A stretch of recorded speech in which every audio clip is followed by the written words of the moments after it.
জিলহজের প্রথম 10 দিনের আমল, ইবাদত, নেকামল, ভালো কাজ, এটা আল্লাহর কাছে এত প্রিয়, অন্য কোন সময়ের আমল ইবাদত, অন্য কোন দিনের আমল ইবাদত আল্লাহর কাছে এত প্রিয় না।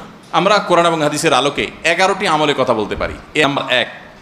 এক নম্বর এই দশকের আমল হলো বেশি বেশি আল্লাহর জিকির করা। দ্বিতীয়ত যে আমলটি চলবে তা হলো যে কোনো নেকামল।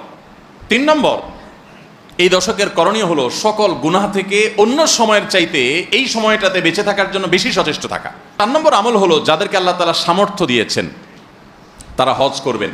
5 নম্বর আমল হলো যাদেরকে আল্লাহ সামর্থ্য দিয়েছেন তারা এই দশকে কোরবানি করবেন।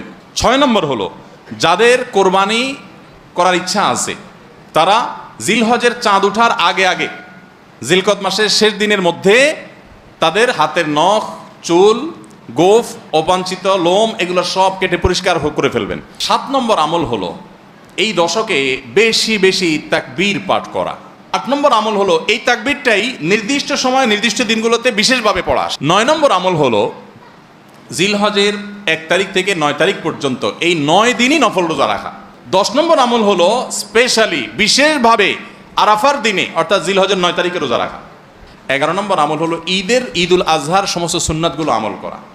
আল্লাহ তাআলা আমাদের সবাইকে এই সব সুন্নাহগুলো মেনে চলার তৌফিক দান করুন।